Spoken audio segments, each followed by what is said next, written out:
Hey everybody, I'm Julieann Hartman and welcome to Lunch Break. Today's episode is the unpopular mom. Yes, I am an unpopular mom and I have another unpopular mom with me as well. Please meet Sandy Adcock from Philadelphia. Yes. Hi, I'm so welcome to be here today. It's just great. You know, anytime someone comes to visit me and they're an unpopular mom, I make them come on and do a show with me because I want other people to know that there are a lot of us out there that are unpopular, right?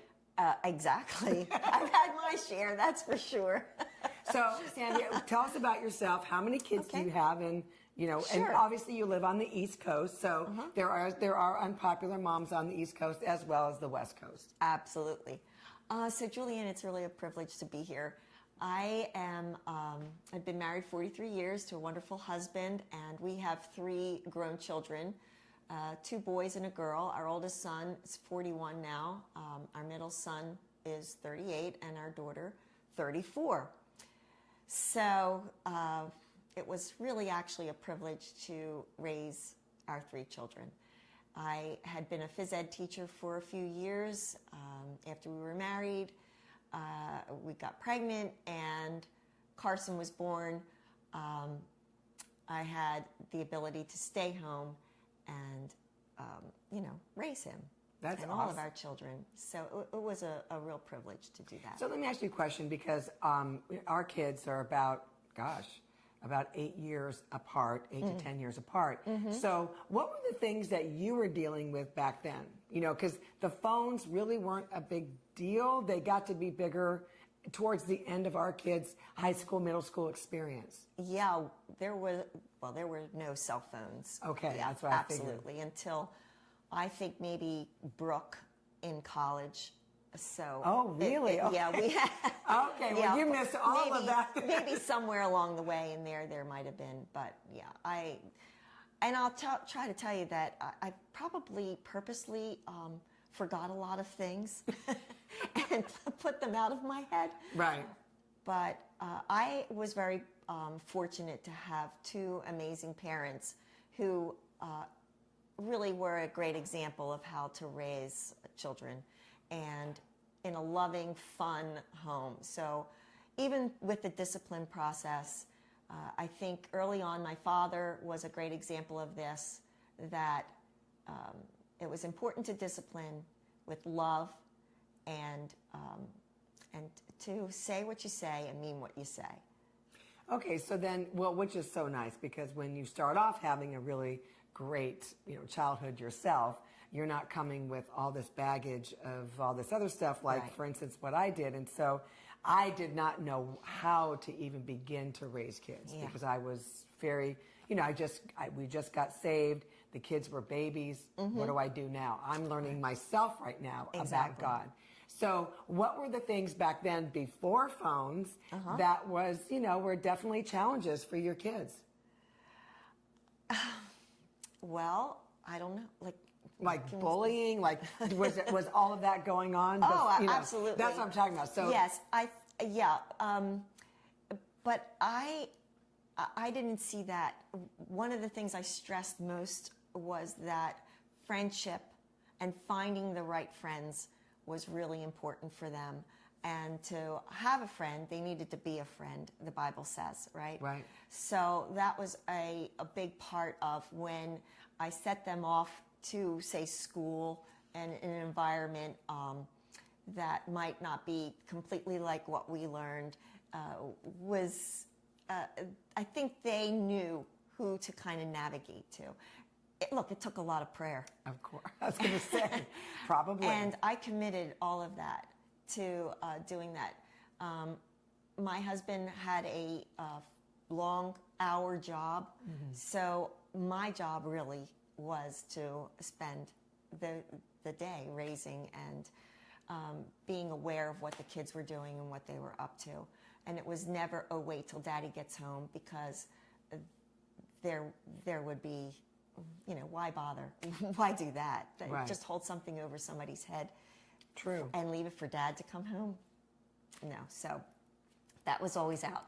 One of my big things that I kind of stress to a lot of younger moms now, and I hear it so often, it's enough to drive me crazy, but after they say something to their child, they finish the command or the sentence with, okay.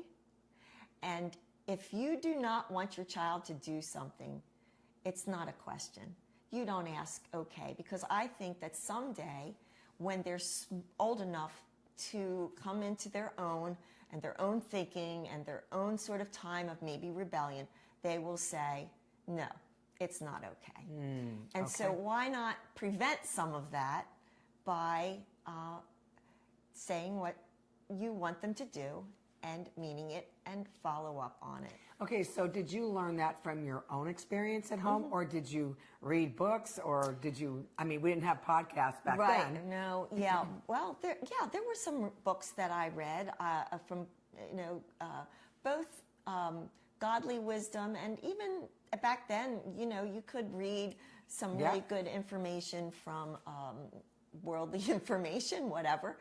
But I think most of my wisdom came from the Lord. He said, train up a child in the way he should go, and when he is old, he will not depart from it. And I trusted that. I believed that. And, there's always a time where they need to find their own way, their own faith. It's not parents that can totally push it on them. We don't give it. They receive it from the Lord at some point in their life when they have to take it on. But you can just give them the opportunities, place them in positions, do things as a family together that would nourish. And, so I think I tried very hard to make those things possible. Our children went to a small Christian school for 6 years, and then we felt they should go to the public school because at some point you have to test that faith. And that's part of making it your own. Being able to be an example to your friends in the world. So how was that transition? Tough. It wasn't so easy on all of them, particularly our oldest. I think he had the most struggle. Now, he was a very strong-willed child. Let's go back a little to that strong-willed child real quick. I love this man. And let me just tell you, she's got 3 kids that literally, their family is like, as we get to know them more, their family's like our family. We're very, very close. And it's so awesome to see that even, in their 40s, they're still very close. And so now let's talk about him a little bit. Okay. So, Carson was born with a wonderful little spirit, but also a very strong-willed spirit. And I probably had that same similar nature in some ways. Okay. So there could have been a rub. You'll do what I say. Otherwise, there's consequences. And I regret in a lot of ways some of it that I was so strong. My mother-in-law had a great sense of real wisdom, and there was, when she spoke, you listened, but there was one thing that she said to me that I took on, and it made a huge change. Like, for example, I would want Carson to look cute going to school. Right, as all moms do when they first have their babies. And so I remember particularly when he was young, there was an adorable sweater, and I literally shoved that on him. He did not want to wear that sweater, and we wrestled it, and I won. I always won. But, oh my gosh. But, what was the point of that? I know. So my mother-in-law said, hey, why don't we pick our battles? Why don't we put out 2 sweaters and say, you can choose one of these? And they were 2 sweaters that you liked. Whatever. So you want, it was a win-win similar, for you. Something that you know. And it's just a little example. Right, I get think. it. But it never occurred to me, see? And so that took a huge change. And there were many times over the years, I think, particularly Carson and I, where I knew that I needed to go back and ask forgiveness. And he is so gracious to say, it's okay, Mom, I understand. So now, was that like during high school or is that now in adulthood as well? Even now. Even now. Even now. because I think that we love each other so much that we, there's Well, you want always to a see the little- best. You want to see him be the best Carson that he can be. Yeah. You love him so much, and that's a trap for parents. Is that we want them to experience the best life. Like, I mean, for me, obviously not in your Right. situation, but for me, it was like, I never want you to experience anything that I did. And so, in our excitement for that, we could definitely, Yeah. challenge them a little bit. So I've had regrets on some of that. And what do you do with those regrets? I have to give them back to the Lord Okay. because I have held on to things. I've beaten myself up on, the wanting to please, wanting to make our family look good. This is a sin. This is not a good thing. People need to see you real. Right. And when we were in the home, there was great things that happened, but when others came in, I didn't want any conflict. I didn't want them to see that there could be something. Another thing that I learned as a young mom through my parents was when you discipline your child, don't do it in front of others. Take them out of the room because it becomes an insecurity, an embarrassment to the child, and you're just making it worse. That is so good. Yeah. Take them out, deal with it in love. It was always, I love you, but I don't love the act. And we believed in spare the rod, spoil the child. It was never a harsh spanking, but in fact, my hand would hurt. It never hurt them, but my hand would kind of get like, ow. And but they used to laugh about it later on, Okay, who got spanked the most? Yeah, probably Carson.